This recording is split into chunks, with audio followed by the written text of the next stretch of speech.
Bonjour à toutes, bonjour à tous, comment allez-vous? Live du jour.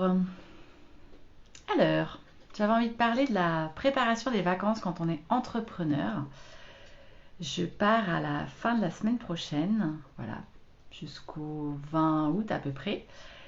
Et du coup, voilà, j'avais envie de vous partager comment je m'organise, comment je prépare en fait mes vacances pour que ça se passe le mieux possible, surtout que je sois le plus off possible et le plus en déconnexion possible. Même si je suis passionnée par ce que je fais, passionnée par l'entrepreneuriat, et donc vraisemblablement, je suis c'est tout à fait possible pour moi à un moment donné de me prendre une heure pour moi ou une demi-heure en me prenant un petit café, un petit verre et en répondant à mes quelques emails, etc. Mais en tout cas, l'idée, c'est de ne pas avoir de gros trucs en fait. Et coucou Émilie.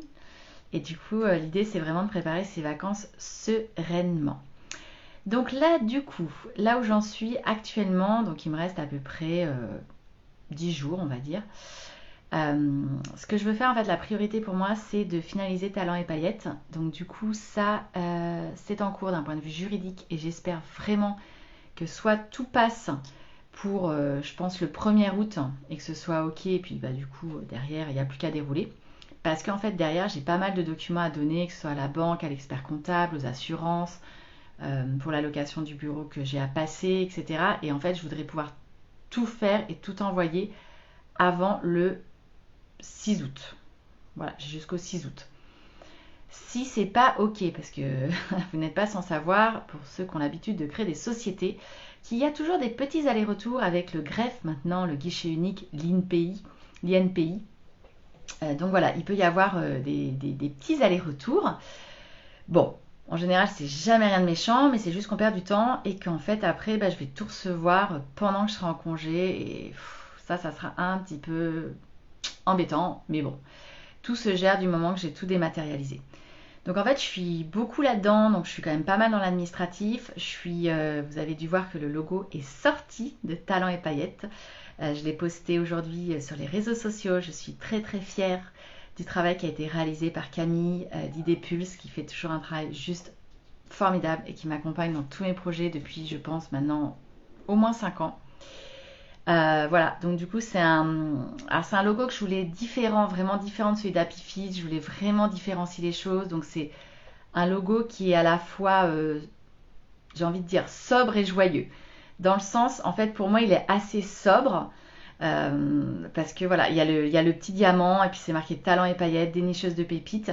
Et en même temps, il est joyeux parce qu'il y a du bleu, il y a du jaune, parce que je voulais aussi quelque chose d'assez neutre en termes de couleur, vu que je parle aux hommes comme aux femmes cette fois-ci. Et du coup, je voulais quand même une petite touche pailletée, scintillante. Donc il y a le diamant, voilà, pour parler du diamant brut en fait, qui est à tailler, qui est la pépite, qui est le talent expérimenté que l'on va trouver pour la bonne entreprise et pour que l'entreprise, elle, trouve voilà, son trésor, j'ai envie de dire, qu'on valorise les talents expérimentés. Donc ça, c'est mon diamant. Et puis cette petite touche scintillante, parce que voilà, je voulais vraiment quelque chose qui soit un peu une rencontre un peu magique. Et du coup, il y avait différents types de logos. Il y en avait avec beaucoup plus de paillettes sur les côtés, mais ça, on garde ça du coup finalement pour le site internet, donc pour les bannières du site, pour toute l'univers graphique du site, où là il y aura un peu plus de paillettes colorées, toujours dans les tons bleus et jaunes. Donc je suis hyper contente, je suis hyper fière. J'ai mis du temps à me décider parce que je ne savais pas si je voulais faire un rappel avec Happy ou quelque chose de complètement différent. J'ai choisi d'opter pour quelque chose de complètement différent. J'ai choisi d'ouvrir une nouvelle structure, donc c'est autre chose, j'ai une autre cible et voilà, j'ai envie que ce soit une nouvelle aventure très différente. Donc je finalise ça, j'écris toutes les pages du site internet, donc ça tout est finalisé, du coup ma presta, ma webmaster va pouvoir bosser le site internet après son retour de congé fin août pour une sortie mi-septembre. Et coucou Émilie, enfin il y a deux Émilie, il y a plein d'Émilie. Du coup mi-septembre le site internet sort et il parlera plus en détail donc des deux offres que sont le recrutement pour les entreprises avec ma méthodologie, ma valeur ajoutée. Et puis le coaching de placement de candidats. Alors pour pas qu'il y ait de confusion, parce que j'ai déjà des gens qui me disent j'ai un candidat pour toi, etc. Alors c'est super, hein, moi je suis très preneuse des CV parce que peut-être que j'ai une proposition d'une entreprise qui correspond. Mais là, ça va vraiment être un accompagnement du candidat pour déjà retravailler sa confiance en soi, valoriser son parcours, valoriser ses talents, travailler les choses les plus classiques, que ce soit un CV, une lettre de motivation, faire une veille, oser répondre aux annonces, préparer ses entretiens, pitcher.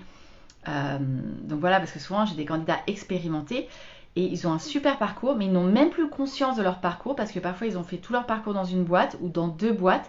Et là, le pas est difficile à passer pour changer d'entreprise. Et donc, on ne se rend pas compte, mais même des niveaux de direction, de directeur, et ben moi, je les ai en coaching pour qu'ils retrouvent confiance en eux et pour qu'ils se disent que, bien sûr, ils valent vraiment quelque chose sur le marché. Et c'est juste une question de croire en soi et de valoriser un petit peu tout son parcours, donc de reprendre un peu de recul. Donc, c'est également cibler les entreprises, les secteurs d'activité, vraiment construire le cahier des charges du recrutement pour le candidat, avec le candidat, l'accompagner vraiment jusqu'à ces rendez-vous. Il va y avoir vraiment un forfait de séances de coaching. Et puis, moi, je transférerai les annonces que je vois en veille. J'ouvrirai mon carnet d'adresses si dans mon carnet d'adresses, j'ai ce qu'il faut par rapport au candidat. Mais par contre, en aucun cas, je lui cherche à sa place son entreprise pour le placer. C'est pas ça, en fait. Voilà. Donc, du coup, je pense que là, j'aurai des discussions là-dessus. Et évidemment, c'est tarifé. Il y a un forfait. Et donc, tout ça sera découvert mi-septembre. Les entreprises, là, ça y est, j'avais déjà des dossiers que j'ai bouclés, j'ai des dossiers en cours, je vais avoir des nouvelles demandes. Je veux pas beaucoup de dossiers, encore une fois, parce que je choisis mes dossiers. Pour l'instant, je suis toute seule, c'est ma volonté, et donc du coup, voilà, je jongle entre 2 boîtes et bien d'autres engagements, donc je vais limiter les dossiers, mais en tout cas, ouais, je suis ravie de l'accueil.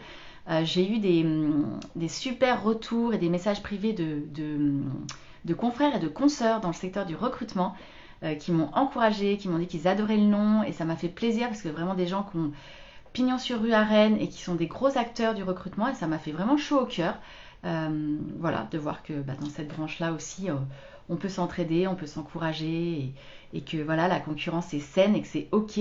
Donc je suis ravie de tout ça. Donc je suis en train de finaliser ça. Donc je vous disais préparation des vacances. Je vais encore dépasser les 10 minutes, je pourrais pas mettre ça en story, mais c'est pas grave. Dans mes gros axes, en fait, j'ai surtout des reportings par rapport à de la formation e-learning à faire pour des gros acteurs qui ont des contrats de formation e-learning avec moi. Et donc, du coup, je leur fais des reportings mensuels. Donc, j'ai tout ça à boucler. Et je me suis réservé au bonheur et joie 2 jours d'audit interne blanc Calliope, qui est la certification qualité, pour résumer, pour la formation professionnelle. Je fais ça la semaine prochaine. Alors pourquoi j'en fais 2 jours là? Clairement, c'est un petit peu plus calme, donc c'est vraiment le moment. J'ai pas du tout mis à jour mes procédures, donc il faut que je les mette à jour. Je mette à jour les indicateurs de la formation. J'ai fait pas le bilan de compétences, donc je veux vraiment me débarrasser de ça pour qu'ensuite j'ai un deuxième audit blanc à la fin d'année. Puis j'ai de la sous-traitance, etc. Et donc, pour les acteurs de la formation, vous avez vu passer les décrets, enfin les projets de décrets, voilà, avec des conséquences sur la sous-traitance. Ils font un distinguo entre ceux qui sont en micro-entreprise, en entreprise individuelle et puis ceux qui sont en société commerciale. Moi, ça va impacter mes sous-traitants parce que j'ai les 2 cas de figure, donc il va falloir prendre des décisions à la fin de l'année. Et donc, j'ai mon prochain audit Calliope, moi, qui est en début d'année 2024. Donc, j'ai pas du tout envie de faire tout ça au mois de décembre. En général, c'est chargé le mois de décembre. J'anticipe. Je vais faire toute la mise à jour à 6 mois la semaine prochaine. Et puis, je remettrai un petit coup de collier. J'en aurai max pour, je pense, 3-4 heures. Gros maximum en décembre. Et ce sera bouclé. Voilà les gros dossiers qui m'attendent, entre guillemets, pour d'ici 10 jours. Et avec tout ça, ouais, si évidemment, je vais préparer ma communication pendant ces 10 jours. J'automatise pas mal de choses pendant mes vacances. Je suis capable d'écrire un post parce que vraiment, à l'inspiration, j'adore ça. Mais le but n'est pas de passer du temps énormément sur les réseaux sociaux et de communiquer. Donc, je vais tout préparer en amont, tout programmer. Et donc ça, j'ai ça aussi à faire. Et voilà. Et avec ça, je serai nickel. Un petit coup de trésorerie pour terminer et de compta pour clore le mois de juillet. Et ce sera aux petits oignons. Et là, je pars en vacances sereinement. Et je fais ça tous les ans et ça se passe tous les ans très bien. Voilà ce que j'avais envie de vous préparer. Vous préparez, je suis fatiguée quand même. Tout ce que j'avais envie de vous parler aujourd'hui. Je suis preneuse de savoir, vous, comment vous préparez vos congés d'été. Voilà, comment vous faites? Est-ce que vous êtes confortable avec ça? Pour ceux qui ont des salariés, peut-être que c'est plus facile.